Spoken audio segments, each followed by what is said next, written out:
레전드에게 듣는답니다. 토마토 투자자문 박준현 운용력입니다. 운용력님 안녕하세요.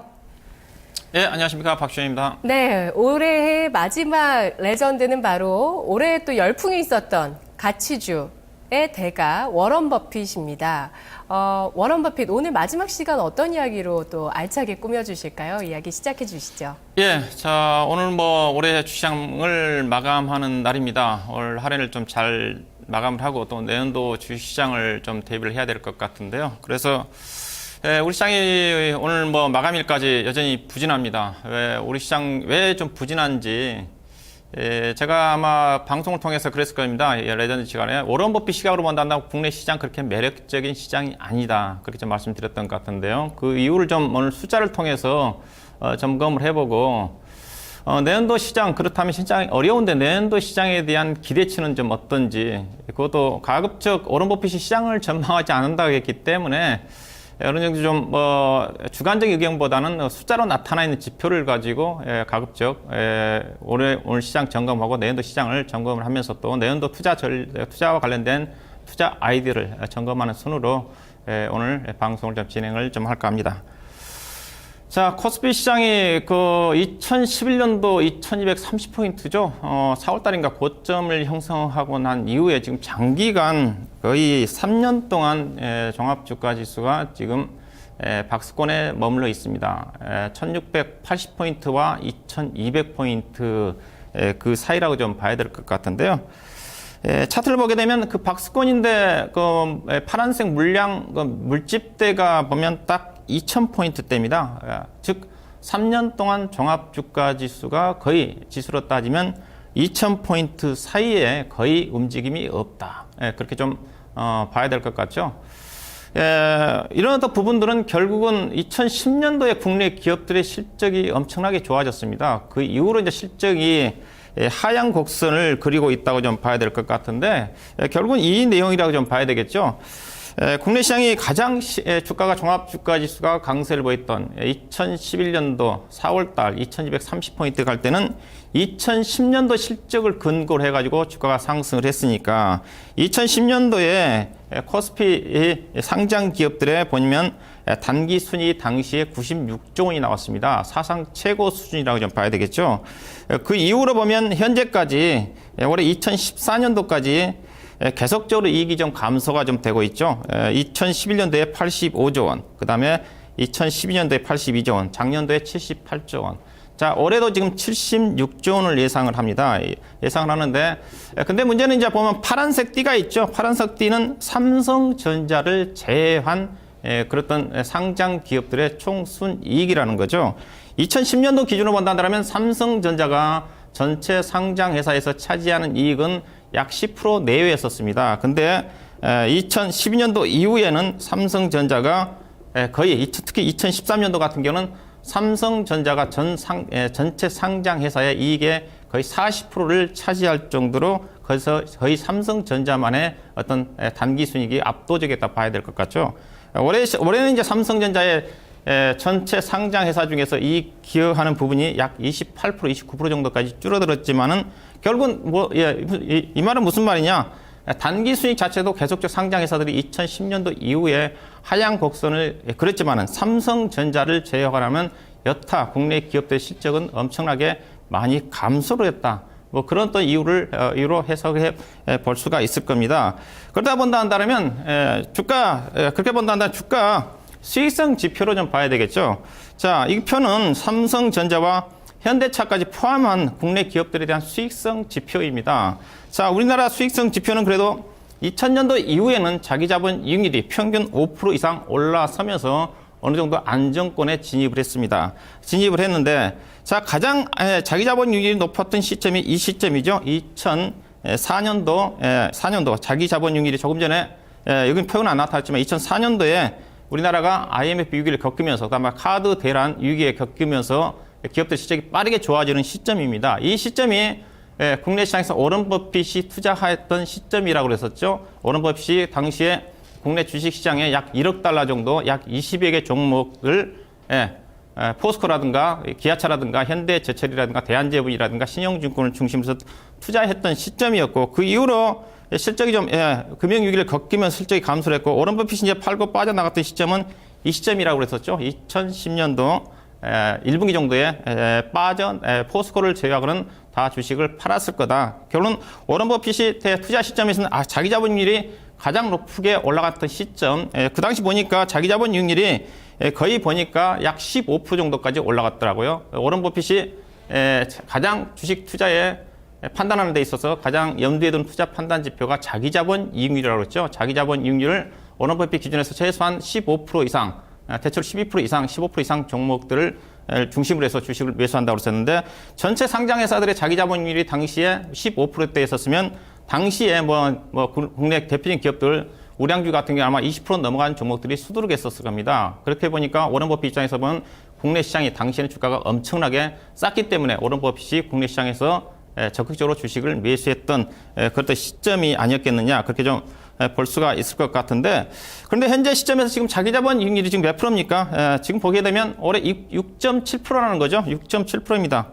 6.7% 정도 되고 삼성전자까지 포함하는 자기 자본율 6.7% 정도 되는 거고 여기서 삼성전자를 빼게 되면 자기 자본율은 3% 정도밖에 안 된다는 거죠. 자, 그렇다고 본다면 삼성전자를 제외한 자기 자본율이 3%대입니다. 3%대는 자, 이 시간을 통해서 말씀 좀 드렸지만 자기 자본율이 상당히 중요하다고 그랬죠. 정기예금 이자율과 마찬가지라고 그랬으니까 여러분들이 주식 투자에서 기대할 수 있는 그런 수익력이라고 그랬습니다. 3%라는 것 자체는 여러분들이 2000년, 어떻게 2003, 4년도 이후에는 금리 자체가 5%대였기 때문에 정기예금 금리 수준 정도밖에 안 나오는 수준이었기 때문에 종합주가지수가 그 이후로 지지부진한 국면이 전개되고 있다. 그렇게 좀 봐야 될 것 같고요. 즉, 국내 수익성 지표 자체가 너무 많이 떨어지고 있다는 겁니다. 이 부분이 국내 시장의 어떤 주가의 부진 요인으로 작용할 수 있는 그런 부분이라고 좀 봐야 될 것 같고요. 그와 마찬가지, 그러다 보니까 국내 대표적인 상장 기업들에 대한 실적도 당연히 하향 조정이 좀 되고 있는 거죠. 2010년도에 종합주가지수가 고점 찍는 시점 전후에서 국내 대표적인 삼성전자 같은 경우는 2010년도, 작년도까지 계속적으로 해도 연평균 15% 이상 성장을 했고, 올해부터 작년 대비해서 10% 정도 매출액이 역성장하고 있는 쪽이고, 다른 여타 현대자동차라든가 포스코라든가 현대중공업이라든가 LG화학이라든가 OCI라든가 관련 종목들, 대표적인 경기 민감주들 같은 경우는 2010년도 이후에 실적, 매출액 성장률이 거의 정점을 찍은 겁니다. 그러다 보니까 매출액이 정점을 찍고 나다 보니까 당연히 기업들의 순이익 자체도 감소 내지는 정체 내지는 감소하고 있다고 좀 봐야 될 것 같죠. 예컨대 포스코 같은 경우 2010년도 11년도에 무려 영업이익 기준에서 5조 원이 넘어갔다는 회사입니다. 단기 순이익도 거의 4조 원 가까이 난 회사가 현재 시점에서는 올해는 단기 순이익이 1조 4천억 정도로 줄어들고 있다는 거죠. 현대중공업 같은 경우도 2010년도에 영업이익이 한 5조 6천억대, 단기 순이익이 거의 5조 원 가까이 육박했던 회사가 올해는 거의 영업 적자가 3조 원대까지 떨어지고 있는 거니까 이런 어떤 부분들이 결국은 어우러져서 종합주가지수의 어떤 실적 둔화와 함께 종합주가지수의 부진한 국면으로 전개되고 있다고 좀 봐야 될 것 같고요. 이에 따라서 그렇다고 한다면 이 부분이 현재까지 시장의 흐름입니다. 그렇다고 한다면 2015년도에 우리가 기대할 수 있는 부분은 뭐냐? 자, 그러면 결국은 실적이 증가가 돼야 되겠죠. 5년 동안 국내 상장 기업들이 지속적으로 지금 역성장을 하고 있지 않습니까? 역성장을 하고 있는데 내년도는 지금 시장에서는 이렇게 이익이 증가할 거다. 턴어라운드가 증가가 될 거라는 게 현재 FN 가이드의 추정 실적입니다. 자, 올해 76조 원 정도를 예상을 하는데 현재 시장에서는 가이던스 기준에서 이맘때면 내년도 추정 실적에 대한 가이던스가 나오는데 현재 상장 기업들 삼성전자 같은 경우 올해 한 22조 원대에서 20조 원 정도, 그다음에 현대차 같은 경우는 8조 8천억 정도에 더해서 약 102조 원 정도의 단기 수익이 날 거란 전망입니다. 근데 시장에서는 이 102조 원 정도가 상당히 무리한 수치라는 거죠. 합리적인 수준 자체가 약 82조 원 정도가 적정하지 않겠는가. 왜냐하면 102조 정도 된다는 것 자체는 올해 실적 대비해서 거의 30% 가까이 실적이 증가돼야 된다는 건데 최근에 유가 하락과 더불어서 국내 대표적인 경기 관련 종목들의 실적이 4분기 이후에 좀 더 하향 조정이 좀 되고 있기 때문에 또 내년도에 어떤 여러 가지 대외적인 여건을 고려해 본다면 상당히 무리수가 따른다. 적정한 단기 수익 목표치가 올해 대비해서 약 8% 정도의 단기 수익이 증가된 82조 원에서 85조 원 정도가 적정하게 달성될 수 있는 목표가 되지 않겠는가. 그렇던 전망이 지배적인 것 같습니다. 그럴 수밖에 없는 게 우리나라 애널리스트들이 항상 이맘때 되면 다음 해년도에 대한 실적 전망치를 상당히 낙관적으로 전망을 했습니다. 2010년도 이후에 거의 평균 115조 원에서 120조 원 정도의 단기 수익이 난다고 그랬지만 결국은 연말에 가서 뚜껑을 열어보면 거의 30% 이상 예상 실적 대비해서 주가가 실적이 안 좋게 나오면서 실망스러운 그런 부분들이 작용을 했다는 거죠. 그렇던 관점에서 어떻게 보면 82조 원 정도 내외 정도가 합리적인 수준의 어떤 내년도 실적을 예상해 볼 수 있는 그런 어떤 수준이 좀 되지 않겠는가 좀 봐야 될 것 같고요. 그런 어떤 전제하에 내년도 예상될 수 있는 제가 기대치입니다. 저는 이제 펀드멘탈을 가지고 시장을 예측하는 뭐 그렇던 전문가입니다. 저는 물론 시장을 전망하는 데 있어서 어떤 전체적으로 경제 상황이라든가 그다음에 산업 분석을 통해 가지고 전망하는 부분이 있겠지만 기업들 실적 숫자를 가지고 전망하는 부분도 어느 정도 가능성이 있는 거죠. 결국은 삼성전자라든가 현대차라든가 포스코라든가 관련 종목들 주가가 쌓여야지 종합 주가 지수가 가는 겁니다. 그런 부분을 고려해 본다 한다면 조금 전에 예상했던 대로 시장의 추정 실적 102조 원이 아니라 82조 원 정도의 전후로 예상을 해본다 한다면 내년도 예상되는 PER 지표 자체가 제가 계산해 보니까 14배 정도까지 나오는 것 같습니다. 현재 시장에서는 뭐 PER 기준으로 10배 정도 되는 수준이기 때문에 싸다고 그러지만은 현재 올해 예상 실적 조금 전에 76조 원 기준으로 본다 한다면 PER이 지금 15배 정도 되는 수준입니다. 그렇게 본다 한다면 PER 14배와 그다음에 PBR은 내년도에 당연히 좀 올라가겠죠. 올해가 1900포인트대가 PBR 1.0이었었는데 올해 상장 기업들이 76조 원이 더해지게 되면 자본이 증가가 좀 되는 거기 때문에 PBR이 내년도는 1950포인트 정도가 PBR 1배 되는 수준이 좀 될 것 같고요. 자기 자본율은 올해와 별로 뭐 차이가 없을 것 같습니다. 6.8% 정도가 좀 되는 수준이기 때문에 만약 이런 수준을 고려해 본다 하더라면 우리나라 밸류에이션 측면에서 그렇게 아주 매력적인 시장은 저는 아니라고 좀 판단이 좀 됩니다. 즉 PBR 측면에서는 주가가 좀 싸지만은 자기 자본율 6.7%는 미국의 평균 자기 자본율이 15%대 이상이고 중국 같은 경우도 자기 자본율이 10%가 넘습니다. 그걸 고려해 본다면 자기 자본율 자체가 여전히 수익성 지표 자체가 따라가지 못한다는 관점에서 코스피의 어떤 상단 부분 자체는 상당히 제한적으로 작용할 수밖에 없지 않겠는가. 뭐 그렇게 좀 말씀 좀 드리고 싶고요. 그렇지만은 주가는 자체가 실적 자체가 턴 어라운드만 진행이 된다는 주가는 상승을 합니다. 조금 전에 실적 자체는 하향이지만 이렇게 이익만 증가가 된다 한다면 주가는 5년 동안 역성장에서 벗어나서 만약에 단기 수익 자체가 증가만 된다 하더라도 종합주가 지수는 충분히 상승이 좀 가능하다고 좀 말씀 좀 드리고 싶고요. 이에 따라서 국내 이제 증권사들이 이제 11월 달, 12월 달 되면 다음 해에 대한 주식시장 전망치를 내놓습니다. 이걸 뭐 참고를 해보시기 바라겠고, 뭐 증권회사의 지수 전망치가 거의 뭐 맞는 거는 거의 없죠. 오히려 반대로 움직이는 경우가 많은데 이에 따라서 증권사들도 상당히 예전과 다르게 상당히 보수적인 내년도 시장 전망을 내놓고 있습니다. 뭐 최근에 증권사들의 평균 종합주가 지수 내년도 예상치가 1850가 보니까 계산해 보니까 약 2200 사이인 것 같습니다. 대체적으로 평균 종합주가 지수 머무르는 지수는 2050대로 좀 보고 있는 것 같고요. 개인적으로 저는 말씀드리면 내년도 종합주가 지수 예상치는 우리투자증권에 해당되는 면 아래 1870포인트와 2180포인트 사이에서 움직임이 전개되지 않겠는가. 평균적으로는 2030과 2050포인트 내외 정도가 현재 어떤 국내 기업들의 실적으로 본다 한다면 움직일 수 있는 기대치가 좀 되지 않겠나 생각이 좀 되고요. 외국계 증권사들도 최근에 그 내년도 실적 전망치를 좀 내놨는데 외국계 증권사들도 거의 비슷합니다. 메릴린치라든가 크레딧스위스라든가 올드만삭스라든가 몇 킬로 보게 되면 대체적으로 2100 정도 전후의 어떤 보수적인 관점에서 시장을 좀 보고 있는 것 같고요. 또 참고적으로 보게 되면 외국계 증권사들이 보는 내년도 투자 유망 업종을 좀 보게 된다면 대체적으로 다 경기 민감주보다는 거의 방어적인 쪽입니다. 개인 투자가들이 관심을 가지고 있는 낙폭 과대 종목인 뭐 조선주라든가 철강이라든가 화학주에 대한 종목들은 거의 언급이 안 됐다는 거죠. 여전히 외국계 증권사들도 그런 부분들이 약간 보수로 좀 접근하고 있는 게 아닌가 참고를 해볼 필요가 있을 것 같고요. 자, 제가 이제 말씀드린 부분들은 이제 이 부분인데요. 그렇다면 2000 시장의 상승 기대 요인입니다. 조금 전에 기본적으로는 실적 턴 어라운드만 진행된다 하더라도 종합주가 지수는 충분히 올해보다는 상승을 할 거라고 그랬습니다. 자, 그렇다면 추가적으로 2180이 아니라 2230포인트 상단을 돌파하기 위해서는 뭐가 필요하겠느냐. 제가 판단하기에는 핵심 변수라고 할 수 있는 주주 환원책입니다. 뭐 주주 환원과 관련된 부분 자체는 배당 확대라든가 그다음에 자사주 매입 부분이 확대가 된다 한다면 수익성 부분 자체는 어느 정도 한정되면 돼 있겠지만 이 부분만 개선이 된다 한다면 우리나라 주가 수준 자체가 PBR 측면에서는 워낙 낮기 때문에 이 부분이 개선이 된다 한다면 종합주가 지수는 충분히 상승이 좀 가능하다. 아시다시피 우리나라가 지금 배당 수익률이 전 세계에서 거의 꼴찌입니다.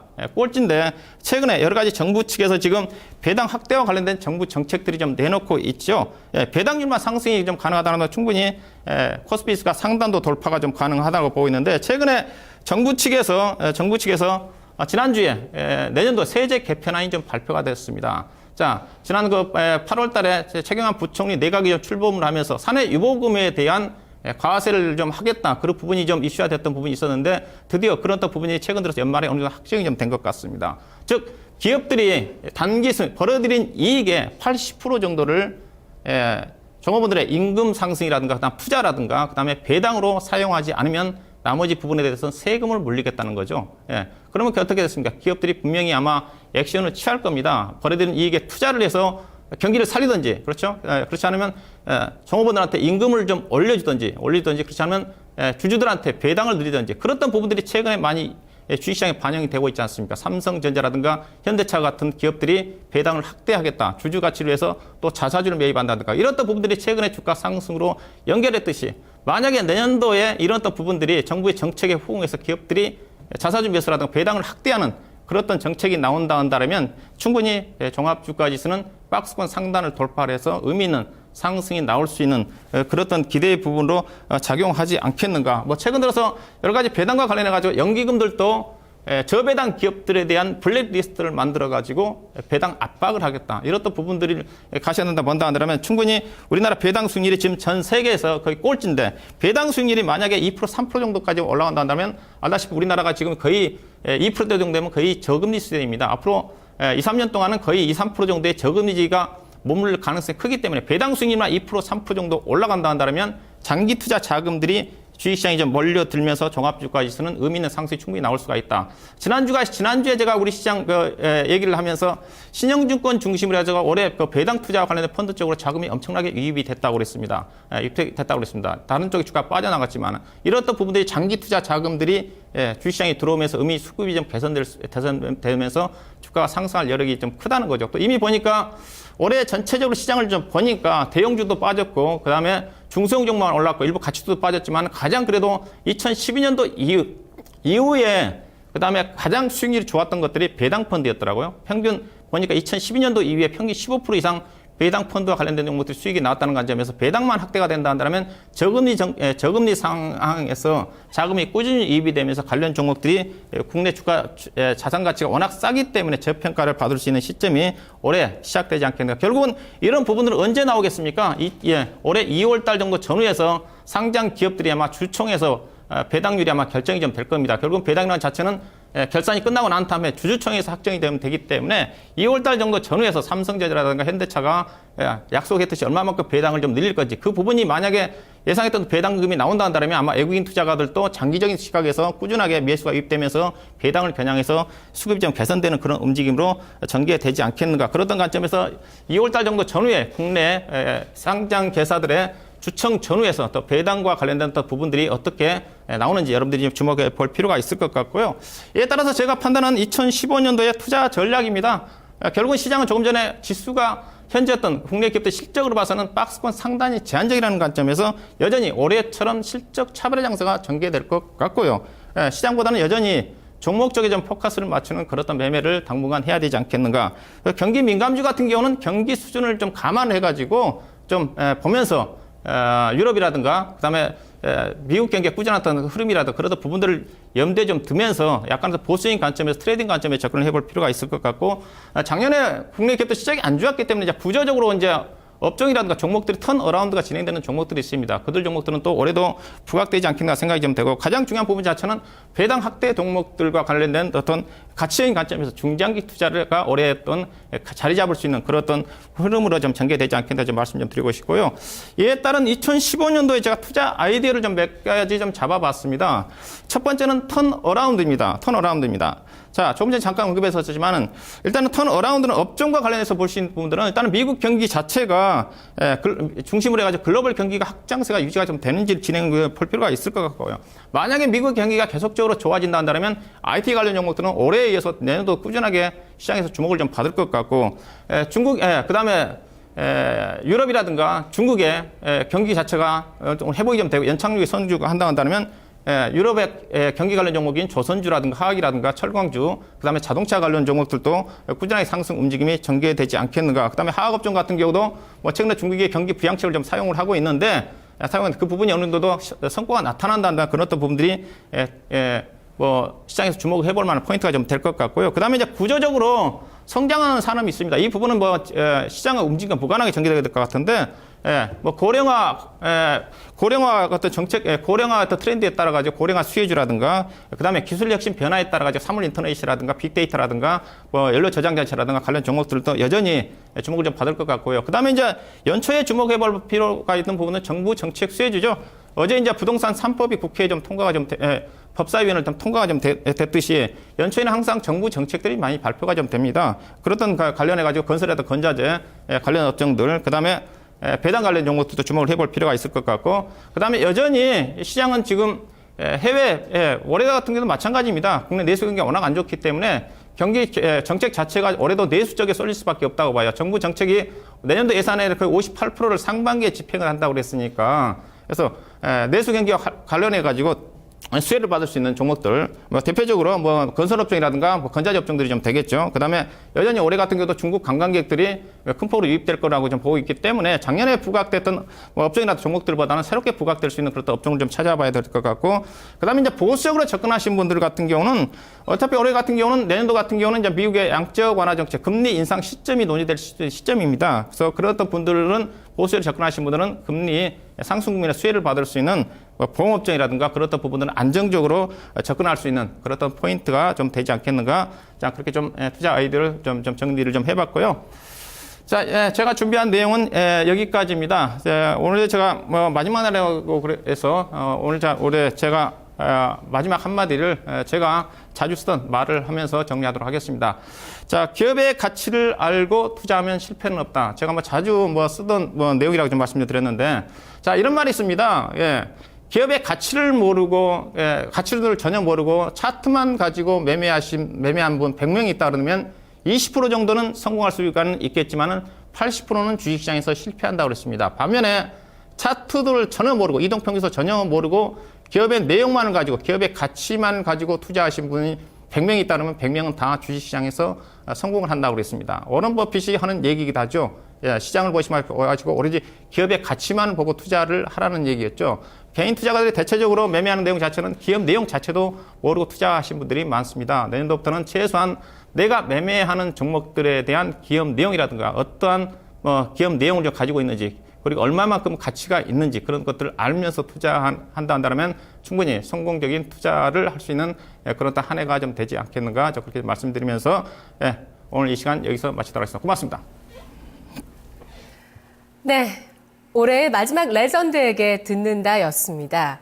저희가 세 가지 스타일의 레전드의 이야기를 듣고 있는데요. 역발상 투자라든지 이런 가치주 투자 혹은 강력한 트렌드, 모멘텀에 투자하는 전략까지 모두 공통된 바로 한마디가 지금 남겨주셨던 이 한마디가 아닐까 싶습니다. 기업의 가치를 알고 투자하면 실패는 없고 또 흔들리지도 않는다라는 얘기, 이 시간을 통해서 다른 레전드 입을 통해서도 듣고 있는데요. 기업 가치를 아는데 내년도에는 좀 더 힘써 보시면서 투자자 여러분들 성공 전략을 세우셨으면 합니다. 자, 이제 이번 주 마지막 거래일이 새해 첫 거래일이 되는데요. 1월 2일 새마음 새뜻으로 우리 지수가 또 시작할 수 있을지 지켜보겠습니다. 현재는 장중 저점을 조금 전에 기록했습니다. 금요일장에 뵙겠습니다. 고맙습니다.